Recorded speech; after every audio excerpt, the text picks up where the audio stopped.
नमस्कार दोस्तों। एक समय था, या यूँ कहूँ कि एक पेज पलटते हैं आज हम इतिहास का।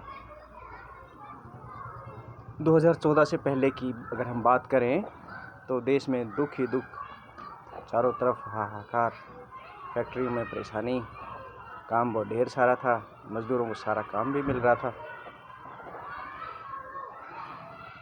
कामगार फिर भी दुखी थे। सरकारी बाबुओं को सैलरी मिलती थी टाइम से, बिल्कुल 25 तारीख को, फिर भी यार कुछ कम है।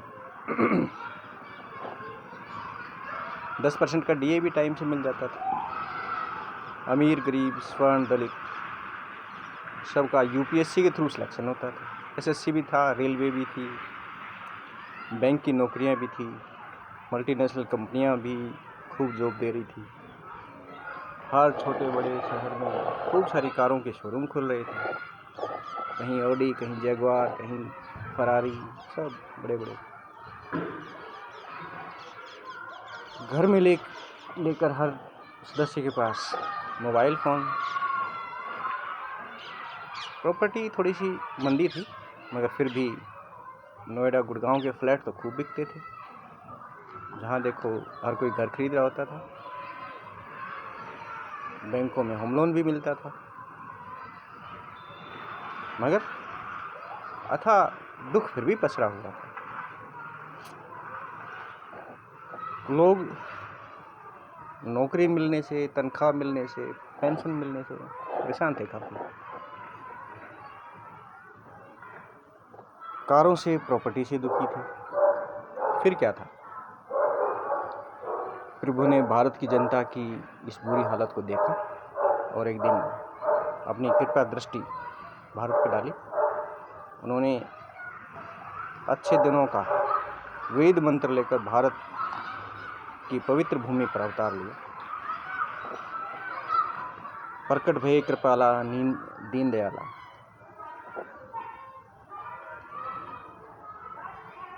जनता ने कहा कि जे प्रभु लीला अति प्रियशीला।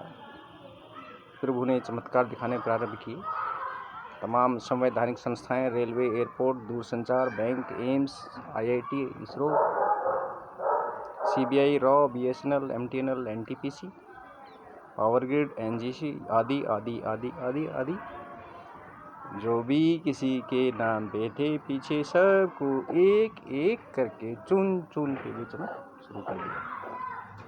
जो बिक सके उनको बेचा, जो जिनको बेच नहीं पा रहे थे उनको घाटे में डालना शुरू कर दिया और उनका ये समझ लो कि बस ख़त्म करने के लिए तैयारी कर ली। संविधान, कानून, नैतिकता, इन सब को पंजे से मुक्त कर लिया। रिजर्व बैंक नाम की एक ऐसी संस्था थी जो पैसों पे अपनी कुंडली मार के बैठी थी। प्रभु ने ऐसा चक्कर चलाया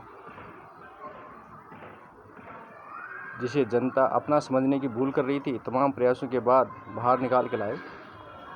सारा पैसा, सारा भार मुक्त कर दिया रिजर्व बैंक को।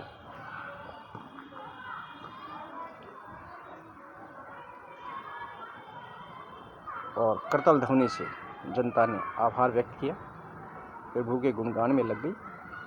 प्रभु ने ऐसे अनेक लोकोपकारी काम किए,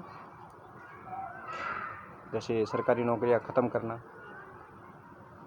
यूपीएससी का सीधा चुनाव, यूपीएससी से सीधा चुनाव करना, कोई यूपीएससी नहीं, सचिव सीधे तौर पे चुने जाना। और जी, और क्या बताऊं आपको, महंगाई भत्ता रोकना, कर्मचारी नेता आयोगों से 30-40% तक की वृद्धि करवा चुके थे, आते ही 13% की वृद्धि पर ले आए। वरना मनमोहन सिंह ने तो लुटवा दिया था भारत सरकार। प्रभु अपनी लीला में व्यस्त थे, तभी कोरोना नाम की एक बीमारी आ गई।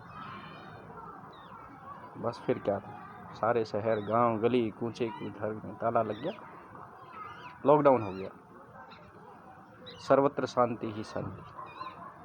रेलगाड़ी, हवाई जहाज, विदेशी गलेच्छों से धन छोड़कर सब घरों में घुसे। फैक्ट्रियां बंद, दुकानें बंद, कामगार नौकरियों से बाहर। सबको गुलामों और घोड़ों की तरह मुंह पर पट्टा बांधना अनिवार्य कर दिया। जो भी तमाम सुख थे 2014 से पहले के, सब हिलोरे मारने लगे वो सारे सुख। सर्वत्र नमोराज छा गया। प्रभु के बारे में, प्रभु के सारे कृत्य अगर मैं वर्णन करने लगूं तो सारी नदियों का पानी कम पड़ेगा, धरती का आंचल छोटा पड़ेगा। बाकी आप थोड़े लिखे को, थोड़े कहे को सारा समझने का प्रयत्न करें। आगे की लीला प्रभु के लिए दूरदर्शन पर प्रकट होने की प्रतीक्षा करें। उनके बाद कटल ध्वनि से स्वागत करें।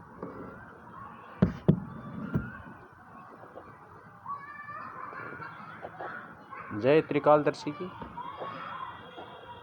खुश रहें, सुखी रहें, स्वस्थ रहें, मगर घर में रहें, बाहर नहीं निकलना। बाहर कोरोना फैला है।